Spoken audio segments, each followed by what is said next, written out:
Awal September 2025, mata dunia tertuju ke Tianjin, Cina. Di sebuah gedung megah, para pemimpin dari kekuatan besar dunia berkumpul. Vladimir Putin datang dengan agenda keamanan Eurasia. Xi Jinping nyiapin strategi ekonomi dan militer Tiongkok. Dan di antara semua itu, Narendra Modi melangkah masuk bawa India ke panggung persaingan global yang makin memanas. Tapi ini bukan sekedar pertemuan biasa. Shanghai Cooperation Organization alias SCO yang dulu cuma dipandang sebagai forum regional, sekarang berubah jadi salah satu poros kekuatan baru dunia. Di balik senyum diplomasi dan jabat tangan, ada perang senyap antara Barat dan Timur. India, China, Rusia, Iran, dan negara-negara Asia Tengah lagi nyusun peta kekuatan, sementara Amerika Serikat cuma bisa ngamatin dari jauh. Pertanyaannya, apakah SCO 2025 di Tianjin bakal jadi awal dari tatanan dunia baru? Atau justru percikan pertama menuju konflik global? Hai penjelajah waktu, selamat datang di Labirin Sejarah. Tempat di mana masa lalu tidak pernah benar-benar berlalu. Bersiaplah untuk menyusuri lorong-lorong waktu dan menemukan cerita-cerita yang tersembunyi di balik tirai sejarah. Tahun 1990-an, situasi di Asia Tengah lagi lumayan panas. Setelah Uni Soviet bubar, banyak negara baru lahir kayak Kazakhstan, Kirgistan, dan Tajikistan. Masalahnya, perbatasan mereka dengan China dan Rusia masih ribet, banyak sengketa wilayah yang bisa meledak kapan aja. Nah, tahun 1996 lahirlah sebuah forum yang namanya Shanghai Five. Isinya China, Rusia, Kazakhstan, Kirgistan, dan Tajikistan. Tujuan awalnya simpel banget, ngerapihin masalah perbatasan, jaga stabilitas regional, dan pastiin gak akan ada konflik gede yang bikin kawasan berantakan. Tapi seiring waktu, forum ini berkembang. Mereka sadar ancamannya bukan cuma soal garis batas. Ada ekstremisme, terorisme lintas negara, sampai penyelundupan. Jadi mereka butuh kerjasama yang lebih solid. Akhirnya pada 15 Juni 2001, di Shanghai, forum ini resmi naik kelas jadi sebuah organisasi internasional, yaitu Shanghai Cooperation Organization atau SCO. Uzbekistan yang ikut gabung sebagai anggota pendiri bikin grup ini makin kuat. Dari yang awalnya cuma forum perbatasan, berubah jadi wadah besar buat ngebahas keamanan, politik, dan kerjasama regional di Eurasia. Tujuan resminya ada 3 pilar besar. Pertama, politik dan diplomasi. Negara-negara anggota pengen punya wadah buat ngobrol, negosiasi, dan bikin keputusan bareng tanpa campur tangan pihak luar. Kedua, keamanan. Fokus utamanya ada 3, melawan terorisme, ekstremisme, dan separatisme. Untuk ini, mereka bikin lembaga khusus yang namanya Regional Anti-Terrorist Structure, atau disingkat jadi RATS. Kantornya ada di Tashkent, Uzbekistan. Tugasnya adalah untuk mengkoordinasi intelijen, latihan gabungan, dan nge-track kelompok teror lintas negara yang bisa membahayakan negara-negara mereka. Ketiga, ekonomi dan kebudayaan. Walaupun image SCO sering dikaitin sama isu keamanan, sebenarnya mereka juga ngedorong kerjasama dagang, energi, pendidikan, sampai pertukaran budaya. Strukturnya sendiri mirip organisasi internasional pada umumnya, di mana ada sekretariat yang ngurus operasional harian yang berkantor di Beijing, ada pertemuan puncak tahunan yang dihadiri para kepala negara, dan ada Dewan Menteri Luar Negeri, Menteri Pertahanan, sampai Menteri Ekonomi yang rutin ketemu buat sinkronin kebijakan.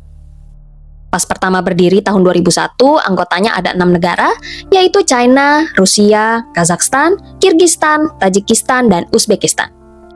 Mereka inilah yang disebut founding members alias pendiri. Tapi setelah itu SCO makin lama makin melebar. Tahun 2004 ke atas, beberapa negara mulai gabung sebagai observer atau dialog partner. Jadi walaupun belum full member, mereka udah nongol di forum-forum penting. Perluasan besar datang di tahun 2017. Di pertemuan puncak Astana, India dan Pakistan resmi jadi anggota penuh. Bayangin, 2 negara dengan populasi ratusan juta orang masuk barengan. Seketika SCO jadi organisasi internasional dengan bobot demografis dan geopolitik yang lebih gede. Terus Iran akhirnya ikutan masuk dan jadi anggota penuh pada tahun 2023 setelah bertahun-tahun nunggu statusnya naik level. Dan terakhir, Belarus juga akhirnya resmi jadi anggota tahun 2025 setelah mengajukan permohonan sebagai anggota resmi dari tahun 2023. Artinya, SCO saat ini beranggotakan 10 negara besar kalau dihitung Belarus yang baru disahkan per Juli 2025. Dari organisasi kecil urusan perbatasan, mereka sekarang berubah jadi forum raksasa yang mewakili sebagian besar penduduk Eurasia. Kalau kita tarik garis waktu, ada beberapa momen penting yang bikin SCO jadi seperti sekarang. 2001, Shanghai. Inilah momen kelahiran resminya. Para pemimpin 6 negara tadi kumpul, tanda tangani deklarasi, dan untuk pertama kalinya, dunia kenal yang namanya Shanghai Cooperation Organization.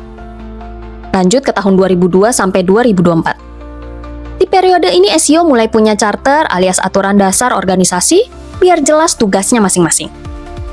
Mereka juga bikin lembaga khusus yang tadi sempat kita bahas yaitu RATS atau Regional Anti-Terrorist Structure yang berkantor di Tashkent, Uzbekistan. Ada catatan kalau ada beberapa rencana serangan teror bisa digagalin berkat kerjasama lewat RATS. Nah, lompatan besar terjadi di 2017.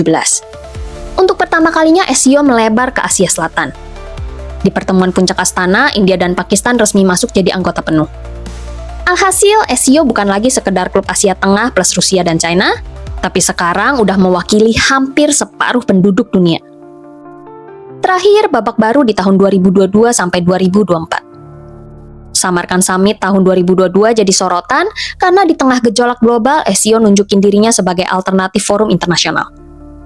Terus Iran akhirnya gabung resmi pada tahun 2023, disusul Belarus pada tahun 2025. Ekspansi ini bikin SCO makin dipandang sebagai platform Eurasia yang serius dan bukan sekedar forum regional. Yang jadi pertanyaannya, kenapa India, negara yang punya hubungan kurang harmonis dengan Tiongkok, bahkan sering berseteru soal perbatasan, justru mau bergabung dengan organisasi yang digagas Beijing ini? Faktanya India pertama kali muncul di panggung SCO tahun 2005 sebagai observer. Jadi masih status penonton dan belum boleh ikut ambil keputusan. Baru di pertengahan 2010-an proses aksesi serius dimulai.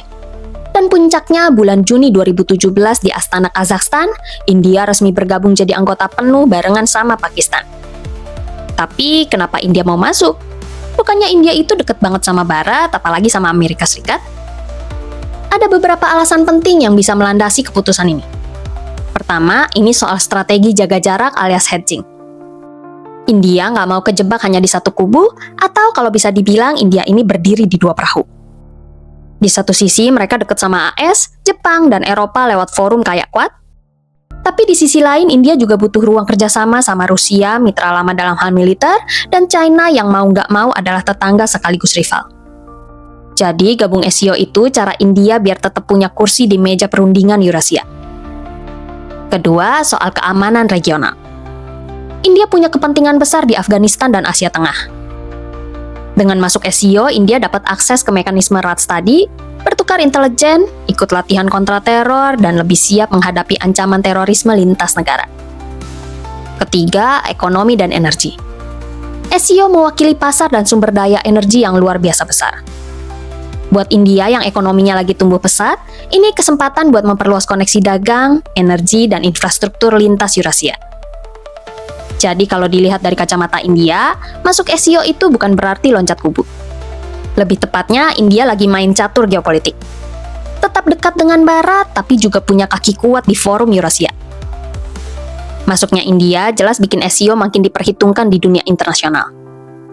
India dikenal sebagai salah satu negara demokrasi terbesar di dunia. Dengan bergabungnya India, SCO nggak bisa lagi dicap cuma sebagai klub negara otoriter atau sekedar poros Beijing-Moskow. Apalagi India membawa bobot besar baik jumlah penduduk maupun kekuatan ekonominya. Ditambah kehadiran Pakistan, sekarang SCO mewakili sekitar 41% populasi dunia atau hampir setengah penduduk bumi. Dan nggak cuma soal jumlah penduduk, gabungan ekonomi negara-negara SCO juga luar biasa dengan total PDB mencapai sekitar 28% dari ekonomi global. Belum lagi SCO menguasai hampir 45% cadangan gas dunia dan sekitar 25% minyak dunia. Ditambah dengan keberadaan 4 negara bersenjata nuklir, China, Rusia, India, dan Pakistan, kekuatan militer SCO jelas nggak bisa dianggap enteng oleh dunia internasional. Tapi di sisi lain, kehadiran India nggak serta-merta membuat SCO jadi lebih solid. India datang dengan agendanya sendiri.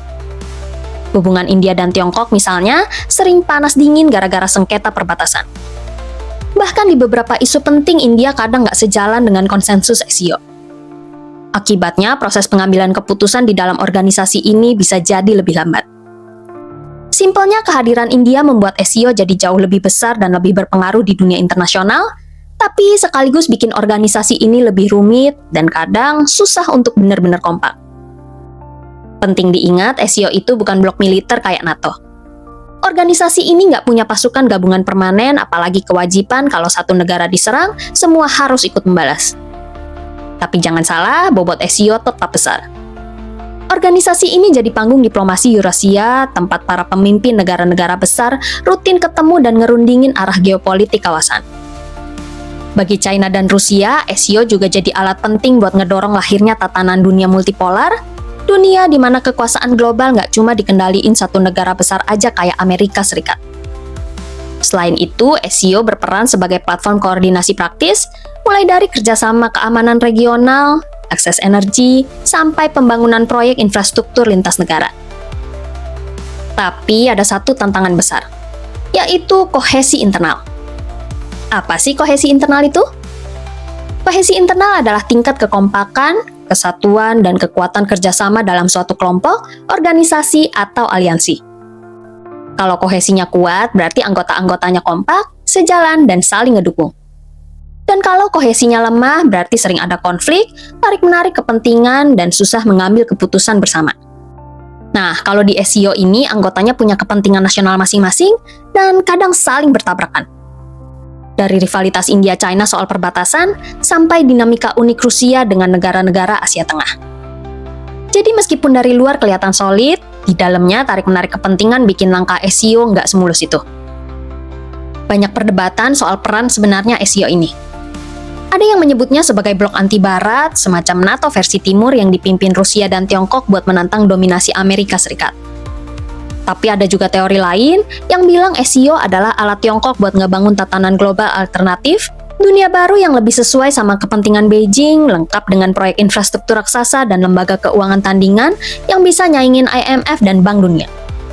For your information, IMF dan Bank Dunia adalah lembaga keuangan global yang selama ini didominasi sama negara-negara barat. Kedengerannya dramatis kan? Tapi faktanya, SCO belum pernah ngebentuk fakta militer formal kayak NATO. Mereka juga nggak punya kewajiban kolektif kalau satu negara diserang, semua ikut membalas. Jadi kalau ada yang bilang SCO adalah aliansi militer buat melawan Barat, klaim itu nampaknya agak berlebihan. Yang lebih masuk akal, SCO sebenarnya jadi panggung multipolaritas. Multipolaritas artinya dunia punya banyak pusat kekuatan, bukan cuma satu negara besar yang dominan.